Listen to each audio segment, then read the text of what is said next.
ప్రజలాట్ మన ప్రభు యేసుక్రీస్తు నామమున అందరికీ ఉదయకాల సమయమున శుభాభివందనములు ప్రభు నామములో తెలియజేసుకుంటూ ఉన్నాను.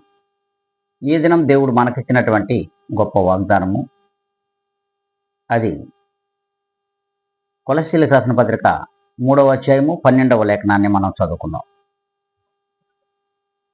చూడండి, కాగా దేవుని చేత ఏర్పరచబడిన వారును పరిశుద్ధులను ప్రియులనైన వారికి తగినట్లు మీరు జాలిగల మనస్సును, దయాళత్వమును, వినయమును, సాత్వికమును, దీర్ఘశాంతమును ధరించుకోండి. ఎవడైనను తనకు హాని చేసినని ఒకడును కనుగొని ఎడల ఒకరినొకడు సహించుతూ ఒకరినొకడు క్షమించుడి. ప్రభువు మిమ్మును క్షమించిన లాగున మీరును క్షమించుడి.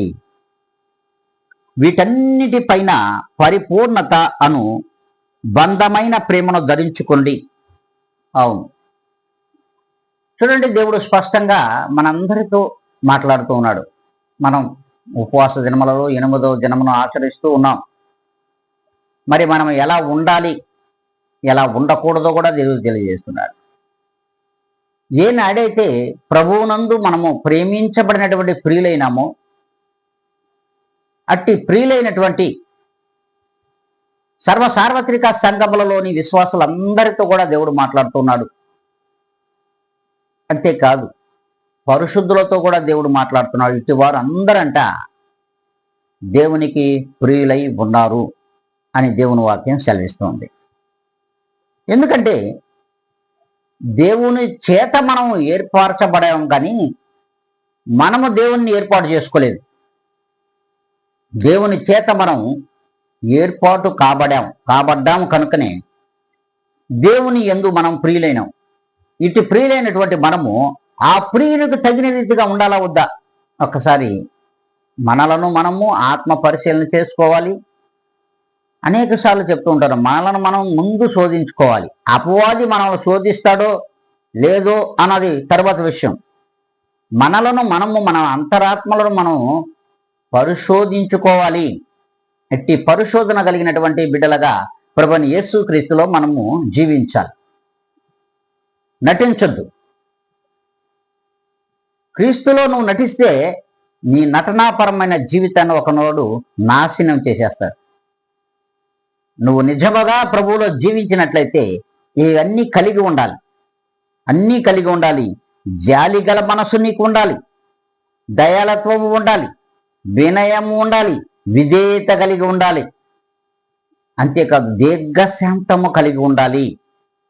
అందుకే నిన్నెవడైనాను హింసించినా కూడా, ఈ ఉపవాస దినములలో నిన్ను హింసిస్తారు, శోధిస్తారు, అనేకమైన వారు నిందలు వేస్తారు, అవమానిస్తారు, సిగ్గుపరుస్తారు కూడా.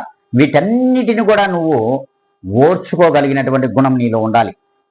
నువ్వు క్షమించగలిగినటువంటి గుణం నీలో ఉండగలిగితేనే నువ్వు ఉపవాసం చేయడానికి అర్హుడు. లేకపోతే నీకు ఏమాత్రం కూడా ప్రభువులో ఉపవాసము చేయడానికి, ప్రభువునందు ప్రార్థించడానికి కూడా అర్హుడు కాదు.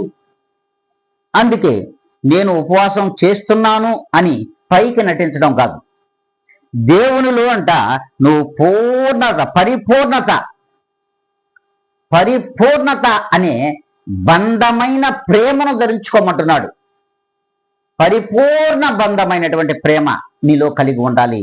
అది ప్రభువును ధరించుకుంటే మాత్రమే నువ్వు పరిపూర్ణమైన ప్రేమికుడుగా ప్రభువులో ఉంటావు.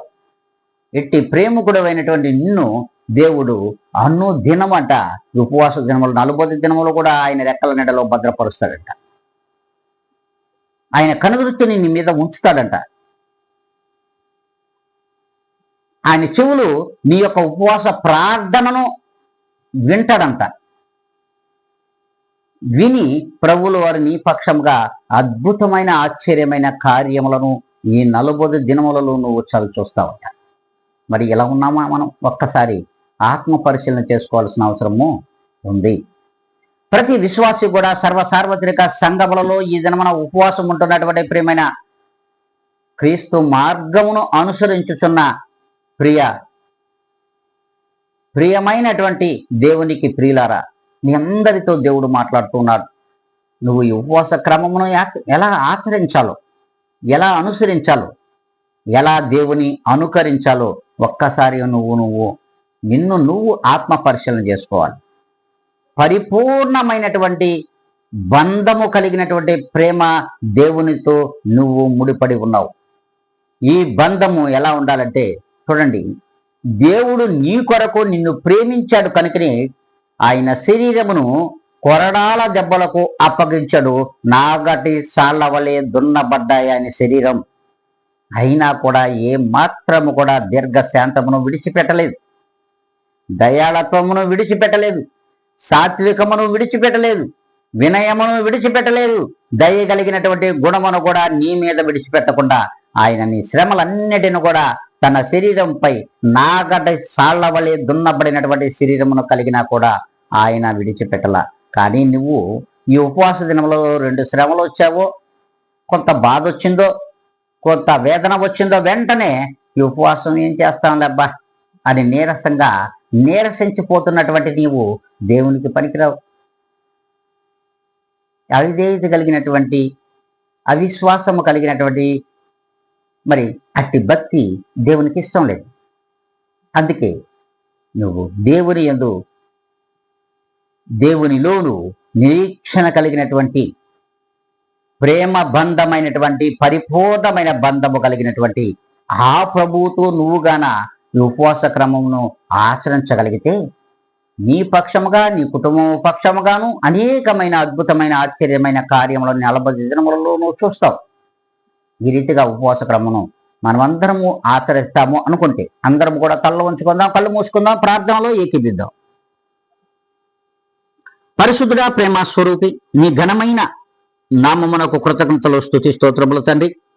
నీవిచ్చిన ఆయుష్కాలము చేత, నీవిచ్చిన ఆరోగ్యము చేత, నీవిచ్చినటువంటి ఈ దేహము చేత ఈ లోకములో మిమ్మల్ని ధ్యానించడానికి కావలసిన కృపా సహాయమును నాకును మీరు దయచేసావు ప్రభా. అంతేకాదు, ఇదిగోనైనా వీక్షించున్నటువంటి ప్రతి బిడ్డకు కూడా వినగలిగిన చెవులనివ్వండి, గ్రహించగలిగినటువంటి హృదయమును దయచేయండి. మీ కృప కలిగిన హస్తముల చేత ప్రతి బిడ్డను కూడా ప్రభా మీ రెక్కల నీడలో నాయన భద్రపరచమని, మీ ఉపవాస దినములలో ప్రభా నీ బిడ్డలను వెన్నంటి ఉండి మీ పరిశుద్ధమైన దూతల చేత కాపలా కాయించు.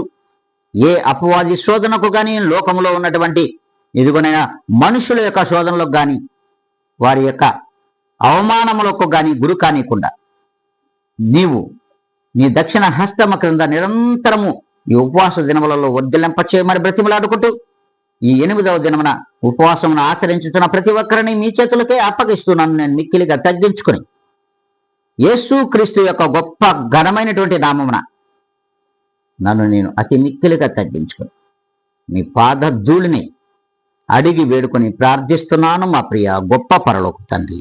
ఆమెన్. ఆమెన్.